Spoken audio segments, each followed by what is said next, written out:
Hello and welcome to Fulton Street Beats. Well, how was that? That's a pretty cool build right there, right? This build just goes to show that you pretty much get what you pay for. I mean, there's a lot of money in this build. I'm not going to lie. I really didn't spare any expense. Well, I kind of spared some, but there's a lot of expensive parts in this guitar. And it shows. I wanted a Ibanez Jem, but I wasn't going to buy an Ibanez Jem, Steve Vai signature guitar, because it's too much money. So I said, let's build one and set it up like Steve's. And that's what we did. For the setup on this, if you guys watched the video, I set it up like Steve Vai's guitar tech sets up his guitars. And you'll see that I ran the strings in a funny way. I actually set the tremolo in a funny way. Well, funny to most, but not funny to his guitar tech, apparently. Honestly, it was fast and easy, and obviously the guy knows what he's doing because it turned out perfect. These dark matter pickups are really, I believe, what makes this guitar so special. Because you can't make it sound bad. I'm a horrible guitar player. And you can miss notes, and those missed notes will sound good. They come across as, I don't know, just little anomalies that sound good. So just imagine Steve Vai's actual setup and what he's using on stage with all the equipment and everything that he uses that's special for him. And he's a phenomenal guitar player on top of it. But anyhow, this build, let's talk about it. What is it? It started out with a Leo James Jem style guitar kit. And basically threw all the components to the side and built it up my way.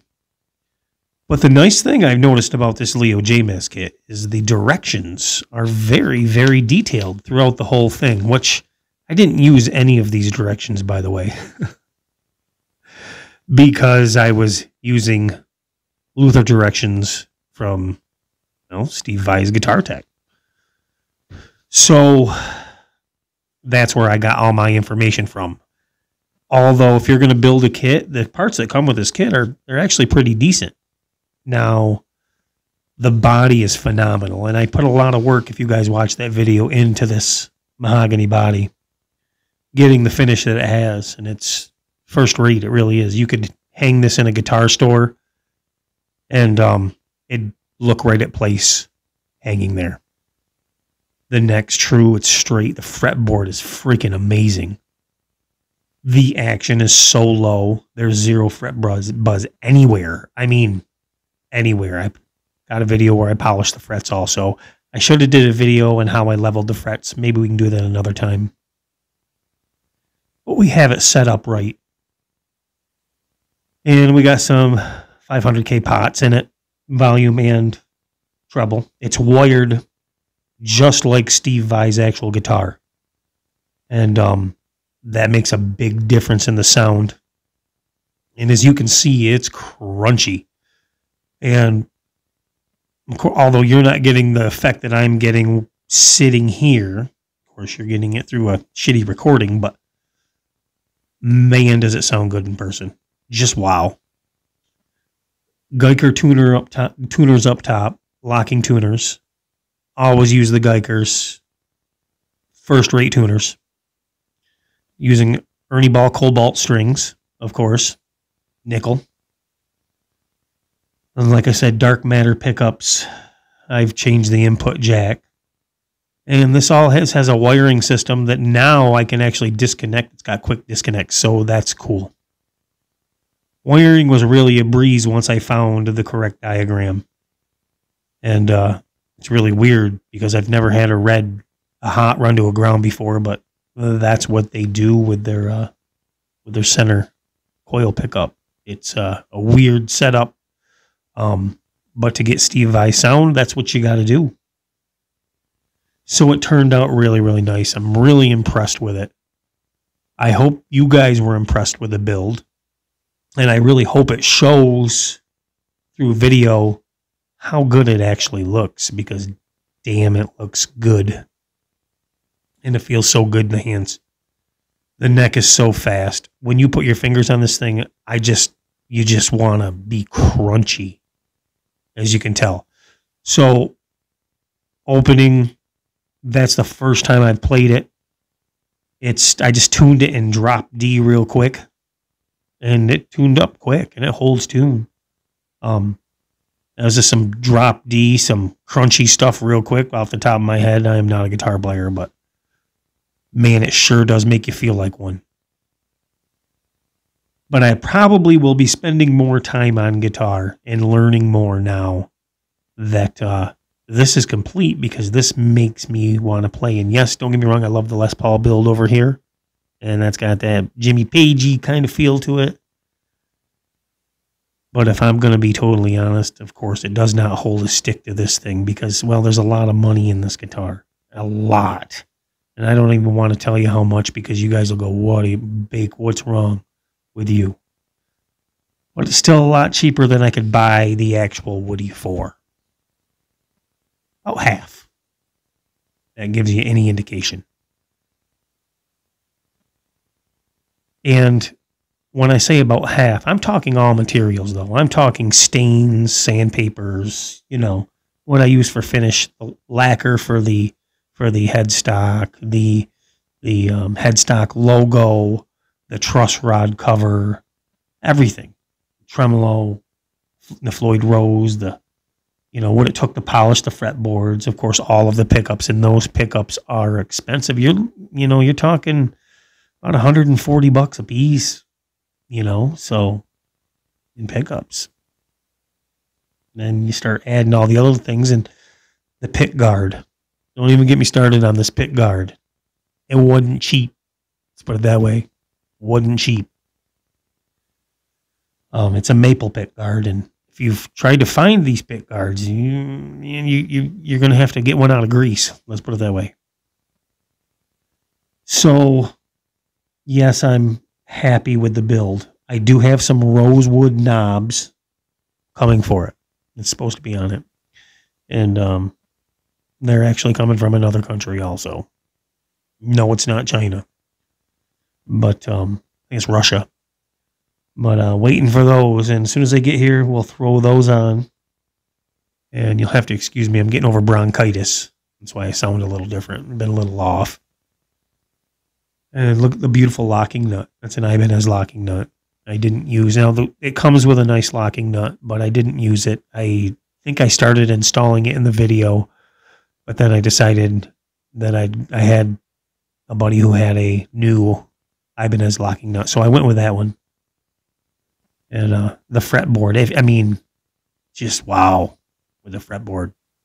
And the fretwork is honestly just sets this guitar apart. It's crazy. So I hope you check those videos out. We have the finishing video, part 1. It's a long video, but we have 3-4 days worth of footage crammed into about 40 minutes, a little over 40 minutes probably. Then we have part 2, which is assembly. And the same goes for that. We got a long, many, many hours of assembly crammed into another 40-some minutes. But I did chapter out the assembly. So if you do look in the box below, in the content box, you'll see chapters if you want to click through and see what I did. And that's the installation of pretty much everything. And wiring is an overview. It's not an in-depth thing, but it's an overview, and it shows pretty much what I had to go through the soldering. And what I did is I had another pick guard all wired up and ready to go, so I could just simply do a transfer. I didn't have all my pickups yet, my dark matters. So as soon as they came in, what I did is desoldered the other pickups that I had because they were wired the way they're supposed to be, and then just took them out, wired these ones in, and then just transferred everything over to this pick guard. It made things a lot easier to have it pre-wired because it took all the guesswork out, and you know, you start disconnecting everything and starting from scratch, and sometimes you scratch your head going, wait a minute, where'd that go? So that really shortened the time a lot. And it works first rate.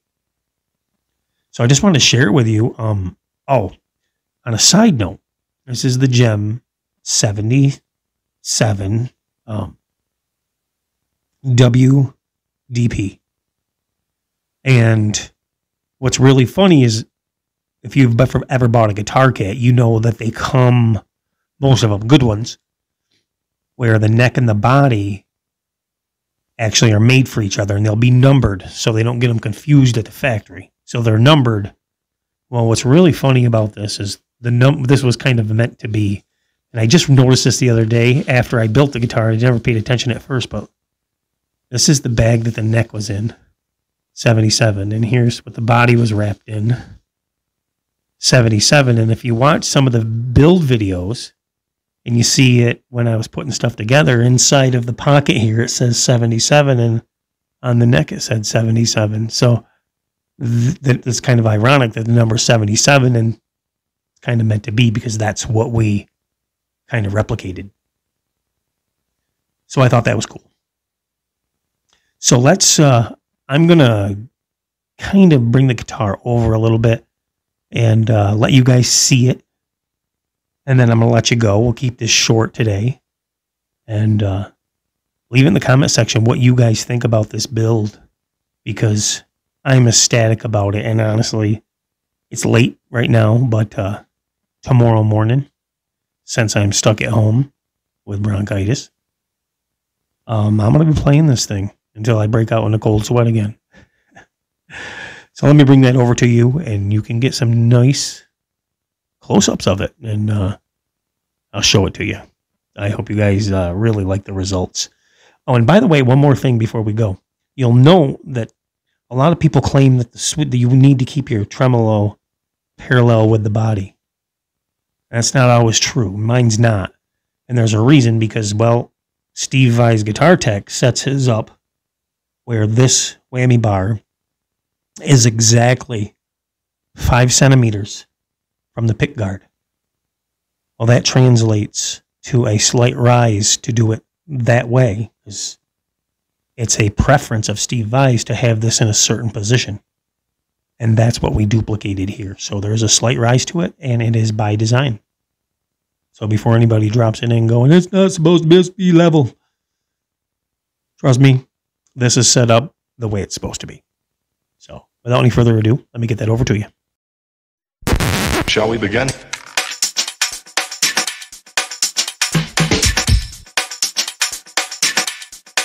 Let's begin now.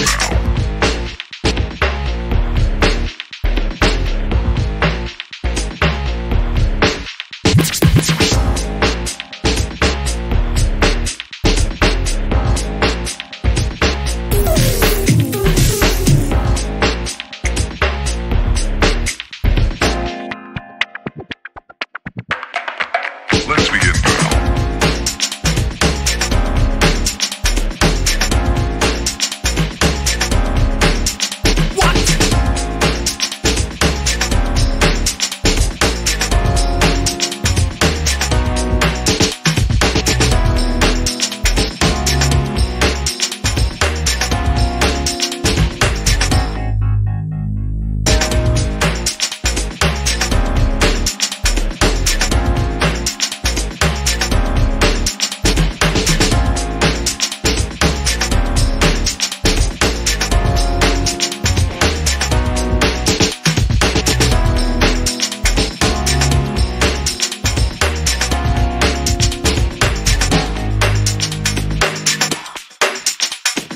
This is not a drill.